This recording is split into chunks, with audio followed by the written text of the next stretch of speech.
민중의 소리 이완배 기자 함께하겠습니다. 이완배 기자님. 네, 안녕하십니까? 네, 9월의 마지막 주입니다. 네. 그 다음 주면은 또 추석 연휴인데 어떻게 보내십니까? 네, 그냥 집에서 빈둥빈둥 보낼 예정. 세계 평화를 위해서. 그렇습니다. 김용민 PD님께도 빈둥거리실 것을 강력하게 권해드리는데 그때도 방송을 하시나요? SBS 방송을요? 일단 SBS 라디오 김용민의 뉴스 브리핑이 월요일까지는 생방송하고 그 나머지 날은 이제 특집 방송으로 함께합니다. 네, 그러면 좀 쉬셔야 됩니다. 이번에는요. 예, 네. 예. 잘 쉬려고 합니다. 예. 이번 추석에는 그럼 뭐 영화 보실 계획도 있으십니까? 아닙니다. 빈둥거림의 진수를 보여드리겠습니다. 아무것도 하지 않고 빈둥거리기만 할 겁니다. 예. 자, 그래서 우리 경제의 속살도 다음 한 주는 시원하게 한번 쉬는 걸로 하는 건 어떨지. 감사합니다. 예, 예. 네. 편안하게 또 한 주간 가족들과 함께 시간을 보내시면 감사합니다. 참 좋겠다는 생각이 듭니다. 예. 자, 오늘 어떤 얘기 해볼까요? 예, 오늘은 월요경제학 시간이죠. 제가 가끔 행동경제학 이론을 소개하면서 인용을 했던 댄 에리얼리를 오늘 한 번 더 소환을 해보겠습니다. 예. 에리얼리는 이제 말씀드렸지만 듀크 대학교 교수고 제일 요즘 각광받는 젊은 행동경제학자이기도 합니다. 예. 상식 밖의 경제학, 요 책은 세계적 베스트셀러가 되기도 했죠. 근데 여담입니다만 흥미로운 건 에리얼리가 이스라엘에 있는 텔아비브 대학교라는 곳을 졸업했다는 겁니다. 그런데 희한하게도 이 이스라엘의 텔아비브 지역을 거쳐간 학자들 중에서 위대한 행동경제학자들이 참 많아요. 게임 이론의 대가인 에어리얼 루빈슈타인도 텔아비브 대학교에서 경제학과 교수를 지냈고요. 제가 소개를 해드렸던 행동경제학의 아버지로 불리는 데니얼 커너먼은 아예 태어나기를 여기서 태어났습니다. 예. 그래서 행동경제학으로는 참 특이한 인연이 텔아비브에 많이 형성이 돼 있죠. 아무튼 오늘은 그 젊고 유망한 댄 에리얼리의 실험을 소개를 해드리려고 합니다. 근데 에리얼리가 오늘 우리 사회한테 던지는 질문은 우리가 어떤 결정을 할 때 진짜로 우리는 우리의 의지대로 우리의 판단력을 온전히 사용해서 결정을 하고 있을까? 요걸 지금 묻는 겁니다. 예. 그래서 행동경제학에 대해서 관심을 가지신 분들이라면 요 사실 하나 정도는 알고 있는 게 좋습니다. 예. 원래 주류경제학은 인간이 굉장히 합리적이고 이기적이고 이성적이다. 이걸 전제로 전개가 됩니다. 그래서 인간은 딱 이론만 차이가 나도 그 이론을 더 받을 수 있는 곳으로 합리적으로 움직인다라고 봐요. 완벽하게 계산되고 합리적이고 이기적인 인간을 경제학에서는 호모 에코노미쿠스라고 부릅니다. 예. 그런데 행동경제학은 심리학을 바탕으로 발전을 한 경제학이어서요. 인간이 합리적이고 이기적이고 완벽하게 계산적이다라는 주류경제학의 전제 자체를 인정을 하지 않아요. 예. 근데 이게 얼마나 혁명적인 발상이냐면 인간이 이기적이고 합리적이지 않아라고 전제를 뒤집어 버리면 주류경제학이 200년 동안 떠들었던 이야기 중에 상당 부분이 뻥이 돼버립니다. 그런데 이야기를 잘 들어보면 행동경제학자들 말이 맞아요. 인간은 그렇게 이기적이고 합리적이지 않거든요. 그래서 과학을 가장해서 인간은 이기적이다라는 전혀 입증이 안 된 전제를 신처럼 떠받들면서 200년 동안 우리를 속여왔던 주류경제학이 이 행동경제학으로 많이 뒤집어집니다. 이제 이 정도를 이해하시고 행동경제학을 들으시면 좋을 것 같아요. 오늘 소개해드릴 에리얼리의 실험도 인간이 굉장히 합리적이다라고 믿었던 주류 경제학의 허점을 통렬하게 파고듭니다. 에리얼리가 이제 주목한 사회현상이 인지적 착각이라는 건데요. 말이 뭐 조금 어려운데 대부분 사람들은 자기가 뭔가 결정을 할 때 굉장히 현명하고 합리적으로 결정을 했다고 착각을 해요. 그래서 그 결정이 결과적으로 옳건 그르건 내가 결정할 때는 매우 강력하게 이성을 동원해서 판단을 했다라고 주장을 하죠. 그런데 에리얼리는 이걸 반발하는 통계 수치를 한 가지 제공을 합니다. 유럽에서요. 내가 죽으면 내 장기를 병자들을 위해서 쓰세요. 라고 장기 기증 서약을 하는 사람들의 비중이 각 나라별로 어느 정도인지를 통계를 내본 겁니다. 그런데 이 통계 결과를 보면 어떤 나라는 장기 기증하겠다고 서약한 사람들 비중이 무지하게 높은 나라들이 있고요. 어떤 나라는 택도 없을 정도로 관심이 낮은 국가가 있어요. 예. 이제 왜 그럴까요? 이게 질문입니다. 전부 유럽 나라들을 대상으로 조사를 한 건데요. 일단 이렇게 추정을 할 수 있죠. 문화적인 차이가 있겠지. 어떤 나라들은 뭐 문화적으로 장기 기증에 좀 관대하고 어떤 나라는 뭐 종교적이거나 아니면 문화적인 이유로 장기 기증을 좀 꺼리는 문화가 있어서 그런 거 아니야? 라고 합리적으로 추정을 해볼 수가 있겠죠. 예. 근데 그 설득력이 굉장히 약해요. 왜냐하면 누가 봐도 문화가 비슷해 보이는 나라에서 차이가 굉장히 격차가 많이 나기 때문입니다. 예를 들면 스웨덴은 장기기증 서약자 비중이 세계에서 제일 높은 나라예요. 그런데 그 나라하고 거의 문화적으로 비슷한 덴마크는 장기기증 서약자 비중이 세계에서 제일 낮은 나라 중에 하나입니다. 이상하잖아요. 덴마크, 스웨덴 다 북유럽 비슷한 문화를 가진 나라들인데요. 오스트리아하고 독일도 문화가 굉장히 비슷하거든요. 이 두 나라는 다 언어도 독일어를 씁니다. 그리고 한때 오스트리아는 독일하고 합병이 된 적도 있어요. 그런데 이 두 나라의 장기기증 서약 비율도 심각하게 차이가 납니다. 독일은 무지하게 낮아요. 반면에 오스트리아는 굉장히 높습니다. 이것도 이상하죠. 벨기에하고 네덜란드요. 이 두 나라도 이제 종교가 나뉘어서 국교 신교로 나뉘어서 이 갈등 때문에 나라가 깨져서 그렇지 원래는 한 나라였습니다. 문화면에서 굉장히 비슷해요. 그런데 이 두 나라도 장기기증 비율 서약을 보면 벨기에는 무지하게 높게 나옵니다. 이제 네덜란드는 낮은데 낮은 나라 중에서는 그나마 조금 높은 편이에요. 한 28% 정도 되거든요. 근데 이것도 웃긴 게 네덜란드가 진짜 엄청나게 노력을 해서 겨우 28%를 맞춘 겁니다. 벨기에는 90%가 넘는데요.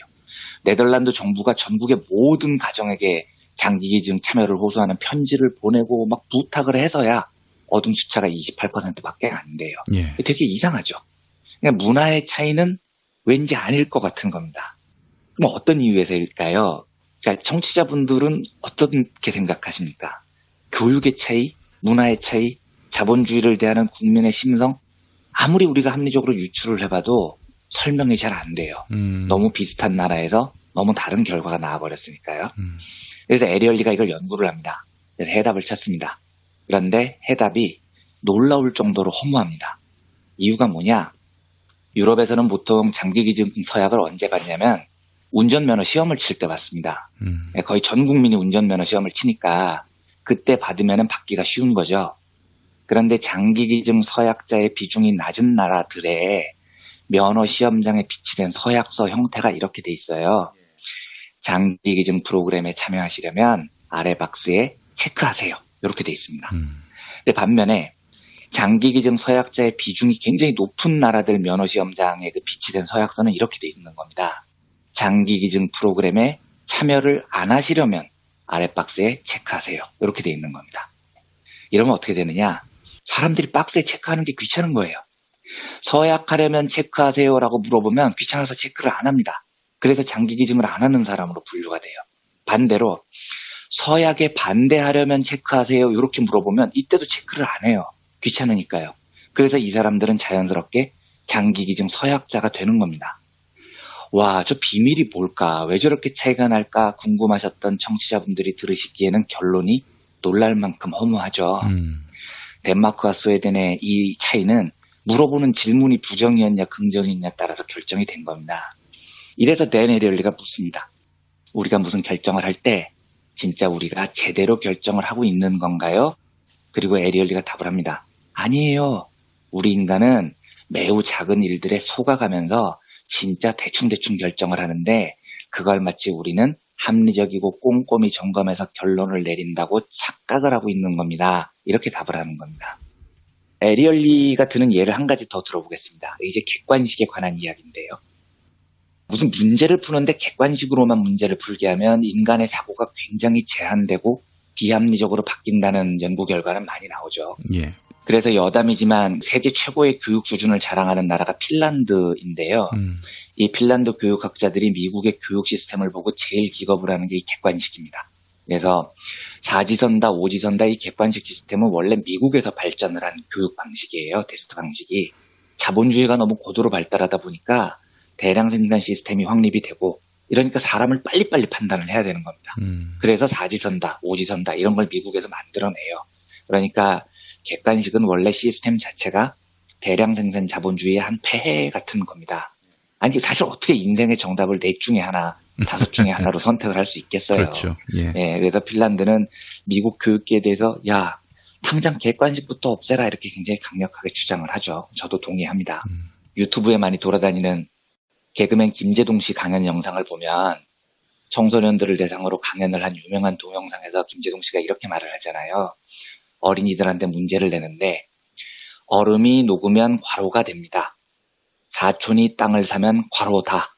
이런 문제를 주관식으로 냈어요. 객관식이 아니고. 예. 그랬더니 아이들이 어떻게 답을 하냐면 얼음이 녹으면 물이 됩니다. 이렇게 쓴 게 아니고 얼음이 녹으면 봄이 됩니다. 이렇게 썼다는 거예요. 아이고. 얼마나 멋집니까? 예, 예. 예, 예. 사촌이 땅을 사면 배가 아프다. 이게 출제 의도인데 사촌이 땅을 사면 가본다. 이렇게 적는다는 겁니다. 아이들이. 예. 아니 사촌이 땅을 샀는데 왜 배가 아프냐는 거죠. 일단 가봐야죠. 가보고 축하해 줄 건지 배가 아플 건지 가보고 결정하겠다. 이게 이제 아이들의 생각이라는 거죠. 예. 참 대단한 통찰입니다. 이걸 이제 1번, 2번 보기를 주면 사람들 생각이 제한이 되죠. 근데 문제는 에리얼리에 따르면 객관식으로 보기를 줬을 때 사람의 생각이 제한되는 것뿐만이 아니고요. 왜곡이 된다는 겁니다. 청취자분들도 한번 속으로 한번 따라해 보시기를 권합니다. 이제 그 에리얼리가 한 실험을 제가 그대로 한번 해보겠습니다. 제가 지금 여러분들에게 보기를 3개 드릴 겁니다. 하나만 선택을 해보세요. 그러니까 김용민 브리핑이 청취자분들에게 감사하는 마음으로 청취자분들에게 유럽 여행의 기회를 드릴 겁니다. 아니, 물론 진짜는 아니고 이렇게 예를 드는 거니까 진짜로 믿으시면 안 됩니다. 네. 예. 자, 마음대로 고르세요, 청취자 여러분. 1번, 로마 여행. 풀옵션입니다. 차비도 드리고, 호텔비도 드리고, 식사비 전부 제공된 풀옵션 로마 여행이 1번입니다. 2번, 파리 여행. 역시 풀옵션이에요.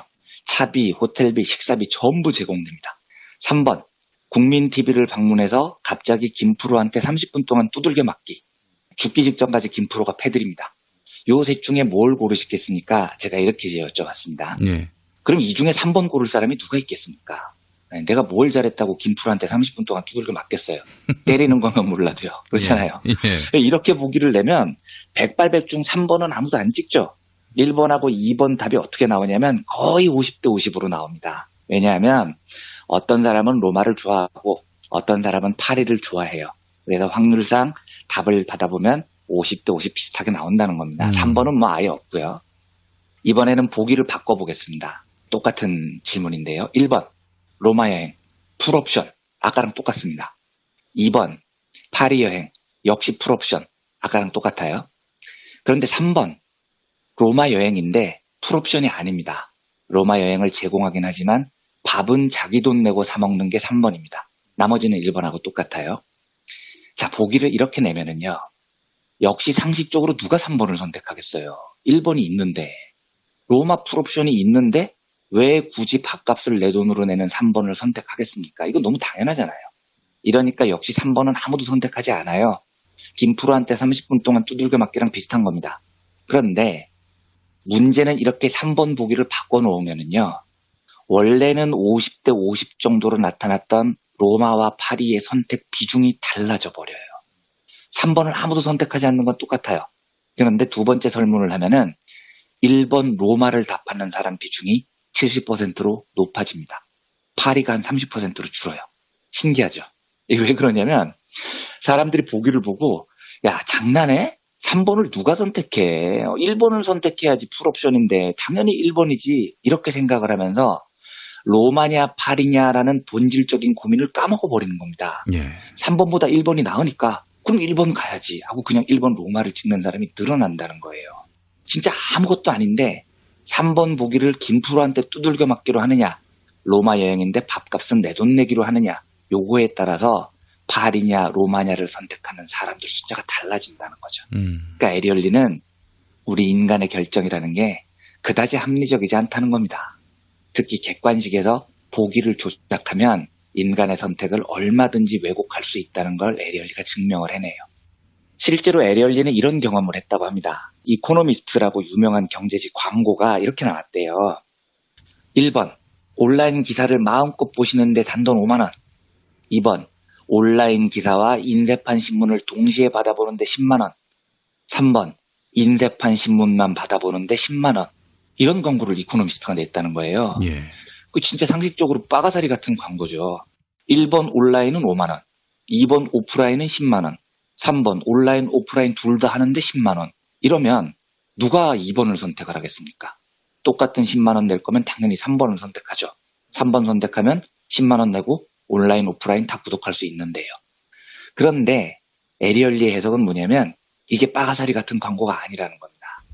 사실 사람의 선택지는 두 가지뿐이었어요. 온라인만 5만 원을 내고 보거나 10만 원을 내고 온오프라인을 다 보거나 두 개뿐입니다. 그런데 이코노미스트는 당연히 10만 원짜리 고객을 더 얻고 싶어 합니다. 5만 원보다 10만 원이 더 비싸니까요. 예. 그래서 속임수를 살짝 끼워넣습니다. 2번 오프라인만 봐도 10만 원. 3번 오프라인 온라인 다 봐도 10만 원. 이렇게 2번 보기를 딱 끼워 넣으면 사람들이 이걸 보고 이렇게 생각하는 거예요. 야, 우리가 바본 줄 알아? 아니 이렇게 하면 10만 원 내고 왜 오프라인 하나만 보는 2번을 선택해? 당연히 3번을 선택하지. 누굴 속이려고 그래? 이러면서 우르르 10만 원 내고 3번 하는데 선택하는데 몰려가 버린다는 겁니다. 원래 그 2번 설문만 없었어도 사람들은 그냥 5만 원 내고 온라인만 볼 사람들이었어요. 예. 근데 이상한 2번을 하나 껴넣는 바람에 3번이 갑자기 더 싸져 보이는 겁니다. 그래서 3번으로 몰려가는 비합리적인 행동을 사람들이 한다는 거죠. 실제로 에리얼리가 이걸 이제 100명을 대상으로, 명문대 학생들을 대상으로 실험을 했습니다. 그래서 보기를 2개만 줬을 때 1번은 5만 원에 온라인, 2번은 10만 원에 온오프라인 몽땅 다 보기. 이랬을 때는 대부분 사람들이 1번을 선택했는데 10만 원씩 내고 뭐 오프라인 신문까지 받아볼 사람들이 없었던 거죠. 예. 근데 아까처럼 1, 2, 3번으로 보기를 수정하니까 결과가 완전히 뒤집어집니다. 3번이 압도적인 1위로 올라섰다고 해요. 우리의 두뇌는 이런 식으로 객관식 답안에 의해서 심각하게 왜곡이 됩니다. 지난 금요일에 그 파리바게뜨 제빵 기사 5,378명을 직접 고용하라. 불법 파견이다. 이렇게 이제 고용노동부가 판결을 내렸죠. 예. 그런데 이 기사가 나온 다음에 아주 심각한 여론 왜곡이 시작이 됩니다. 이런 식이면 기업이 다 망한다. 프랜차이즈 문 닫으란 이야기냐. 뭐 난리가 났죠. 예. 그 바른정당의 김세연 정책위원장인가요? 이 사람은 무리한 조치다. 뭐 장기적 시각으로 접근해야 된다. 이렇게 말을 하고. 아버지가 어마어마한 부자예요. 그렇죠. 그 김진재 씨 아들이죠. 하태경 의원은 자영업자가 몰살된다. 뭐 이렇게 협박을 하고요. 예. 자유당의 이종혁 의원은 시장 경제가 훼손됐다. 뭐 이러면서 협박도 하고요. 경총도 뭐 성명을 내고 아주 난리가 났습니다. 그런데 이건요. 너무 당연한 불법 파견이에요. 파리바게뜨가 빵을 만드는데 제빵 기사들을 누가 지휘를 할 것 같습니까? 하청업체가 지휘를 하는 게 아닙니다. 당연히 파리바게뜨가 지휘를 하는 겁니다. 이걸 법적으로 불법 파견이라고 부르고요. 위장도급이라고 부르는 겁니다. 사실상 파리바게뜨가 지휘하면서 책임은 하청업체한테 떠넘기면 그게 불법이라는 겁니다. 그런 짓을 지금까지 버젓이 파리바게뜨가 해왔어요. 그러면 그걸 바로 잡는 건 너무 당연한 겁니다. 그런데 지금 이 사회가 여론을 조작하는 방식을 보면요. 특히 보수 세력들이나 보수 언론들이 여론 조작하는 방식을 보면 보기를 제한을 해버려요. 1번, 야, 5천 명이 넘는 노동자들을 갑자기 다 정규직 만들어서 기업이 망하는 꼴을 볼래? 2번, 아니면 그 위장도구 불법 파견을 어느 정도 인정해줘서 그래도 기업을 살리는 길을 택할래? 이렇게 보기를 딸랑 2개를 던져놓고 보수 꼴통 세력들이 여론을 선동합니다. 이러다 보니까 사람들은 야, 1, 2번 중에 뭘 선택해야 돼? 그러면 5천 명 한꺼번에 고용해서 기업이 망하는 건 좀 위험하지. 이런 생각을 갖게 되는 거죠. 그러니까 일베들이 이야기를 하는 걸 보면 두뇌 구조가 딱 이래요. 근데 세상 일은 보기가 딱 그렇게 2개만 있는 게 아닙니다. 보기를 그렇게 규제를 하면 사람들 생각이 왜곡이 돼요. 제가 3번을 제대로 하나 넣어서 설문조사를 해볼까요? 1번, 5천 명 넘는 노동자들 정규직 만들어서 기업 망하게 할래? 2번, 아니면 불법 파견 인정해줘서 기업을 살릴래? 3번, 아니면 하루빨리 위장도구 불법 파견에 앞장섰던 파리바게뜨가 이 문제를 해결한 뒤 사과를 하고 진심 어린 친노동 기업이 돼서 국민들로부터 사랑을 받아서 가뚜기처럼 매출이 늘어서 사업이 잘 되는 방향을 선택할래? 이 보기만 넣으면 어떻게 될까요? 아마 대부분 사람들이 3번을 선택할 겁니다. 근데 우리가 사는 세상에 형성된 보수적인 이데올로기들은 전부 이렇게 보기를 제한하거나 조작을 해서 사람들의 생각을 왜곡해요. 야, 미국과 동맹을 강화해서 살아남을래? 2번, 아니면 빨갱이들 이야기 듣고 한미동맹 박살내서 북한한테 잡아먹힐래? 이 2가지 보기를 던지고 자유당 애들이 지금 미국 가서 핵 구걸하고 앉아있는 겁니다. 근데 아주 간단하게 3번만 넣어보면 문제가 해결이 됩니다. 자주적 대미 관계를 유지하면서 지정학적 위치를 충분히 활용해서 평화도 유지하고 경제적 이익도 챙기는 방안을 고를래? 이 보기가 있으면 사람들 선택은 완전히 달라지는 거예요. 예. 소득주도 성장론을 지금 문재인 정부가 하자고 하죠. 보수 학자들이 요즘 막 칼럼을 쓰고 지랄들을 하던데 내용을 읽어보면 다 이래요. 1번, 임금 높여주면 기업 망한다. 이걸 할래? 아니면은 2번, 친기업적 정책으로 기업을 살릴래? 골라! 이러고 있는 겁니다. 까는 소리하고 앉아있는 거죠. 3번만 넣어주면 뭐 얘기가 완전히 달라집니다. 소득주도 성장으로 소비가 늘어나서 기업도 살고 국민도 풍요로워지는 세상을 고를래? 이 보기 하나만 더 넣어보세요. 그러면 세상의 선택지가 달라집니다. 오늘 데네리얼리가 던진 질문, 과연 우리 인간은 합리적인 선택을 하고 있는가에 대해서 우리가 깨달아야 될 일은 우리가 세상을 설계할 때요. 다양한 선택지, 합리적인 질문을 던지려고 끊임없이 노력을 해야 됩니다. 그렇지 않으면 한국 자본주의 110년 역사에서 보수 세력은 끊임없이 이 보기를 왜곡을 해서 사람들의 생각을 자기들 방향으로 끌어내죠. 이데올로기를 왜곡해버립니다. 그걸 막기 위해서는 세상을 바로 설계하려면 바른 질문을 던지고 답을 더 고민을 하면서 올바른 선택지를 찾아야 됩니다. 불법 파견 바로잡았더니 기업 망한다고 보기 2개 딸랑 던져놓고 지랄을 하는 보수 언론과 보수 정당 행태가 제가 하도 한심해서 오늘은 데네리얼리가 말하는 우리 생각의 왜곡에 관한 이야기를 월요병작 시간으로 말씀드렸습니다. 예. 님의 침묵에 님은 무엇인가 이런 질문을 던졌을 때 1번 뭐 2번 뭐 진짜 많은 3번 겁니다. 뭐 4번 뭐 네, 미친 겁니다 진짜. 아니 물어보고 싶어요. 만에 한용운 선생한테 가서 물어봤냐고. 물어본 것도 아니잖아요. 이거 어떻게 알아 그걸. 그러니까요. 예. 더구나 시나 문학 작품을 가지고 이게 뭘 의미하는 걸까요를 보기로 내는 건 진짜 미친 짓인 거죠 정말로요. 예, 글쎄 말입니다. 네. 그래요. 사실은 객관식이라고 하는 것이 채점하기 좋게 만든 거 아니겠어요? 그렇습니다. 네. 조금만 더 성의를 갖고 학생들의 생각의 폭을 넓혀줄 그런 교육자적 배려 이런 것들이 있다면은 객관식을 쉽게 남용하지 않을 것 같아요. 네, 그렇습니다. 정말로 그렇습니다. 네. 알겠습니다. 자, 이현배 기자님. 네. 오늘 뭐 특별한 일정이 있으시다고요? 네, 한 가지만 좀 짧게 광고를 드릴까 합니다. 예. 이게 오늘입니다. 오늘 월요일이요. 오전 11시에 예. 강남구청 앞에서요. 정의당 강남구위원회가 기자회견 형식으로 집회를 갔습니다. 예. 내용이 뭐냐면 신현희라고 쓰고 또라이라고 읽어야 마땅한 그 신현희 강남구청장 사퇴 촉구 기자회견 집회입니다. 예. 그런데 제가 이 집회를 특별히 좀 소개를 해드리는 이유는 정의당 강남구위원회 분들은 제가 한번 만나본 적이 있어요. 그런데 우리나라 보수의 한복판에서 참 외롭고도 힘든 투쟁을 해오신 분들입니다. 예. 강남 좌파 소리 들어가면서 소수 진보 정당인 정의당을 강남에서 지켜온 소중한 동지들이십니다. 그런데 이분들이 내일 발표한 기자회견 첫 문장도 이렇게 시작을 해요. 촛불혁명에 의해 대한민국은 조금씩 제자리를 찾아가고 있지만 신현희 구청장의 온갖 만행으로 신음 중인 강남구는 아직도 동토의 왕국처럼 얼어붙어 있다. 이렇게 시작을 합니다. 실제로 그렇죠. 신현희가 어떤 인간인지는 일일이 다 설명드리지 않겠습니다만 이 몰상식이 강남에서 통하는 이유는 저것이 바로 정의당 동지들의 표현대로 동토의 왕국이기 때문입니다. 그러니까 이 정의당 분들 이야기를 들어보면 강남구는 지랄도 진짜 이런 지랄이 없는 곳입니다. 거리 곳곳에 구청 홍보하고 신현희 구청장 입맛에 맞는 현수막이 막 넘쳐난대요.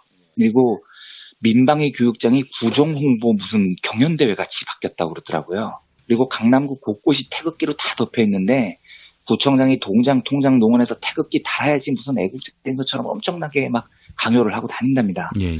그러니까 이 촛불혁명으로 정상화된 대한민국에서 강남은 이 비정상적인 동토의 땅이 돼버린 겁니다. 그런데 이곳에서 한국을 이끌 인재들이 제일 많이 배출되는 이상한 현상이 벌어지죠. 네, 예. 이게 진짜 심각한 겁니다. 이걸 바로 잡아야 되는데 이 어려운 곳에서 꿋꿋이 싸우신 정의당 강남구 위원회 분들의 투쟁이나 행동들은 그래서 정말 소중한 겁니다. 예. 이분들이 11시에 강남구청 앞에서 기자회견을 엽니다. 많은 분들이 좀 관심을 가져주셨으면 좋겠습니다. 강남 지역에 직장들이 많으니까요. 이 방송 들으시는 청취자분들이 계시면 11시에 잠깐 짬을 내주셔서 이분들 집회에 참석하셔서 관심과 격려를 보내주셨으면 좋겠습니다. 그래서 강남이라는 동토의 땅에서 진보의 상식이 퍼져나가는 그 힘을 만들어 주셨으면 좋겠습니다. 많은 관심을 부탁드립니다. 예, 알겠습니다. 이원배 기자님 오늘 말씀 잘 들었습니다. 네, 감사합니다.